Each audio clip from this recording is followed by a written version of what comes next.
Hello again. Doing another gameplay video. With the same deck we did, I think, in the previous video. Storm Dragon, or not Storm Dragon, Tempo Dragon. I call it like a Tempo Dragon because I think that's kind of like the hallmark of the deck. It's just to play stuff on tempo and be really proactive and then try to win with like powerful finishers like Forte and Ouroboros. So this game is against a shadow deck, so let's have a look at what goes on here. I was kind of curious, with this style of deck, do you prefer going first or second?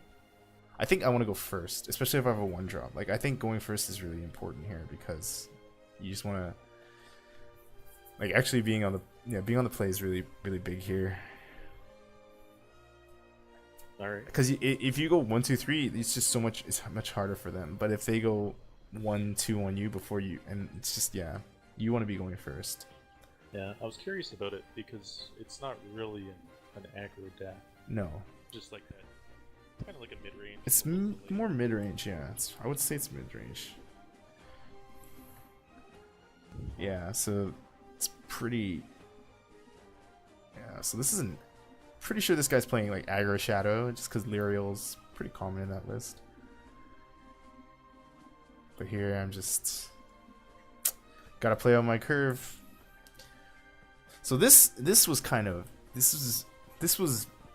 I'm like really okay with something like that, right? He's not developing and he didn't trade either, which I think is a mistake. I think he should kill my guy, but we'll see what he does. Why he doesn't? He seems like he's really committed, right?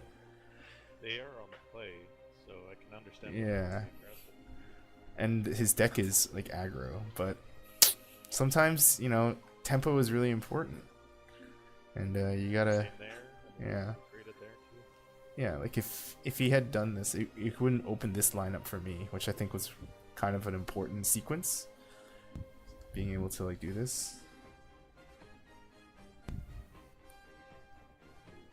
It's just like a really nice. It's like a nice turn 4 for me. Plus, it makes like this card is actually really good. Like Mushushu, I'm actually like normally I don't like 2-drops, but this card is actually a pretty solid 2-drop. Like see what he does there. It's just like all of a sudden he becomes like a 4-power creature. Yeah, which is like trades really well. Trades really well. He makes it also really hard for him to evolve into. Soul Squashes me though. That was pretty rough. I was like, oof, this card is good. It's also not bad for me because he used up all his shadow, but right? It's so nice because now like this card is like almost impossible to trade into. Like he can't trade profitably into it. Like he basically has to just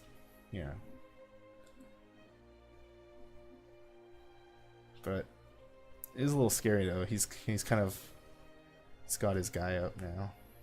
It's pretty big. So he's winning the race, but he's definitely dwindling on resources, and I can definitely secure this game. So I just go for the Sybil. Give me some ramp me up. I think this was really interesting just playing this card, even though I'm not a dedicated ramp deck, because it's just a really good mid-game card, right? Like it heals you.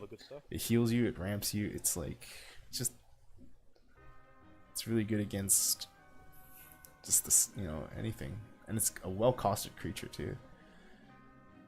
Like stats are really nice. 6/7 evolve is really nice. So he's going real aggro right now. I think because he wants to keep his Soul Squasher in play, right? Because he knows he needs to ride out his permanent creatures. But when he sees this, I'm like, yeah, it's pretty desperate.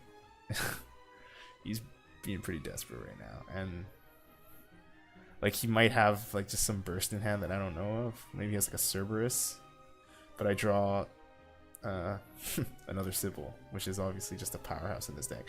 And this sequence, I totally like didn't even really think about this sequence before, but this is actually a really sweet sequence. Just like, and then giving Sybil Storm, it's just like, oh, it's a pretty strong. It's just a strong combination, right?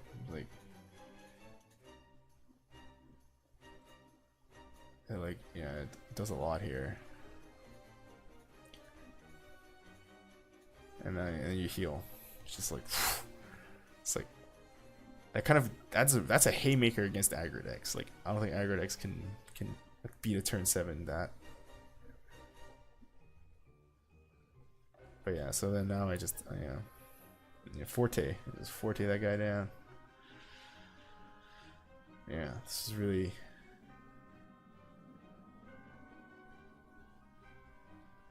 Yeah, pretty solid. Yeah.